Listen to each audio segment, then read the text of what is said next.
इस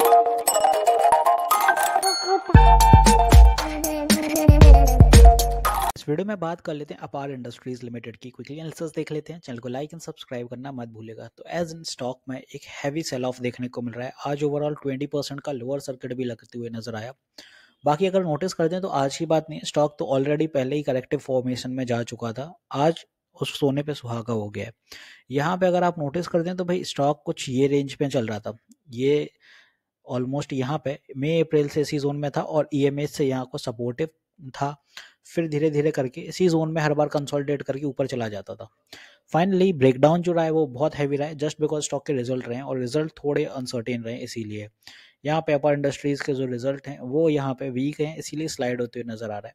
हालांकि जो लास्ट टाइम नोमुरा ने यहाँ प्रेडिक्ट किया था कि स्टॉक 11,700 जाएगा और उसके वजह से नवंबर की ये न्यूज़ थी, तब तो स्टॉक एज इट इज चला था और नोमुरा के अकॉर्डिंग सेम वही टारगेट पकड़े थे। नवंबर में प्रेडिक्शन आया था और यहाँ से 11,700 ही गया था स्टॉक और वहीं से गिरावट आई है।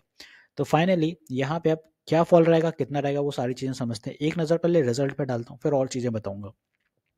सेल्स इस बार बात आती है तो दिसंबर 24 की 4716 सीआर की रही है, जो कि लास्ट ईयर 4009 की थी। तो एज इट इज़ इस बार सेल्स में तो इजाफा रहा है, तो रेवेन्यू तो अच्छा रहा है, बट एज इट इज़ उसके साथ साथ थोड़े एक्सपेंसेस बढ़े हैं। 4360 के यहाँ पे एक्सपेंसेस रहे, जो कि लास्ट टाइम 3600 के करीब थे।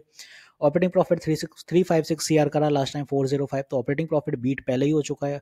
अदर इनकम इस बार 34 की रही, लास्ट टाइम 21 थी।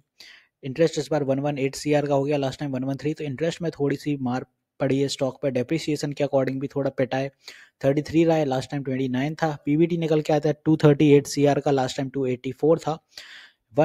नेट प्रॉफिट 175 सीआर, जो कि लास्ट ईयर 218 सीआर था। तो एज इट इज ईपीएस गिर के 43 रुपीज हो गया, जो कि लास्ट टाइम 54 रुपीज था। इन्वेस्टर्स में देखें तो एफआई ने स्टेक कम कर दिया, 10.22 कर दिया, जो कि रिसेंट क्वार्टर 10.97 था। और आप देखें कि मार्च के क्वार्टर में ये 11.5% के आसपास थे। डीआई की बात करें तो यहाँ हल्के से स्टेक बढ़े हैं डीआई के रिसेंट क्वार्टर से। रिसेंट क्वार्टर 20 का था, इधर 21 का हो गया। बाकी प्रमोटर्स इंटैक्ट हैं एज इट इज, जो कुछ रिसेंट के क्वार्टर से हैं। डीआई में जो स्टेक आते हैं वो यहाँ पे आप देखें तो HDFC, LNT, Axis, Nippon, HSBC, DSP, Kotak, Bandhan, Motilal, Invesco के आते हैं। एफआईआई में जो स्टेक अपने हैं वो रेफेसिन, यूरेशियन, एक्टिन के हैं और गवर्नमेंट पेंशन फंड ग्लोबल के हैं। तो होप यहाँ पे ये चीज़ें तो क्लियर हो गई। अब बात करते हैं कि अपार इंडस्ट्रीज और कितना फॉल करेगा। यहाँ पे देखें अपार इंडस्ट्रीज जो Q3 रिजल्ट है, stock fall 15%, even 20% lower circuit ही लगाए। तो यहाँ पे अगर आप नोटिस करते हैं तो एबिटा मार्जिन्स बहुत ज़्यादा प्लंज डाउन हुए। यहाँ पे 12% गिराए फ्रॉम सेम लास्ट ईयर के जो क्वार्टर है उसके according, while margin narrowed by 250 basis point to 7.5% from 10% in the year ago period. साथ ही साथ जो यहाँ पे कंपनी जब मैनेजमेंट है उसने कहा है कि भाई जो मार्जिन्स फॉल आए वो इसीलिए बिकॉज कॉम्पिटिटिव प्राइस रहे चाइना की वजह से, और इसीलिए यहाँ पे इंडिया मार्केट में डिमांड थोड़ी लो रही है। हालांकि डोमेस्टिक बिजनेस इनका ग्रो हुआ है 31% के साथ, और यहाँ पे जो एक्सपोर्ट कंट्रीब्यूटेड है वो 33% रहा है of over the overall top line. But fall as it is weak देखने को मिले, बिकॉज कहीं ना कहीं डिमांड चाइना साइड ज़्यादा शिफ्ट देखने को मिला है। ऑर्डर बुक की बात करें for the conductor business stood at 7601 CR during the quarter. और second thing, Apar industries conductor business grew by 23.4% from last year, with its domestic business growing by nearly 55%। Volume growth for the business stood eight 19%। अब साथ ही साथ इनके जो अलग business हैं, जो अदर सेक्टर्स भी हैं इनके, जैसे oil business saw a decline of 4.06। तो यहाँ पे इसमें अफेक्ट हुआ है क्योंकि कंडक्टर बिजनेस अच्छा चला तो ऑयल बिजनेस पे बीट डाउन रहा है। कहीं ना कहीं इसका रेवेन्यू थोड़ा सा बड़ा है बट ओवरऑल डिक्लाइन ही रहा है। इसके साथ केबल सॉल्यूशन बिजनेस है, इधर से रेवेन्यू आया है इनका 37% ड्यूरिंग द क्वार्टर, और इसका जो डोमेस्टिक ग्रोथ है वो 31% की रही है। तो ये सारी चीज़ें मिक्सड ट्रेंड के साथ रही हैं। अब बात करते हैं स्टॉक कहाँ तक गिरेगा, बिकॉज ओवरऑल यहाँ से स्टॉक ने जो गिरावट दिखाई है जनवरी मंथ में वो 40% करेक्ट तो हो चुका है। डेली टाइम फ्रेम बहुत हैविली ओवरसोल्ड है, यहाँ ट्रेल कर रहा है डेली टाइम फ्रेम 19 पे आरएसआई। वीकली टाइम फ्रेम देखते हैं तो यहाँ पे भी कंसिस्टेंट फॉल जो देखने को मिल रहा है अपन को बराबर है, और कुछ इस तरह से ये वीकनेस एस्केलेट होती हुई नजर आ रही है। आरएसआई के अकॉर्डिंग अगर ये ट्रेंड लाइन बिल्ड की है तो अभी स्टॉक डेफिनेटली यहाँ पे 6885 पे कुछ सपोर्ट बिल्ड करेगा, बिकॉज 100 डे ईएमए है।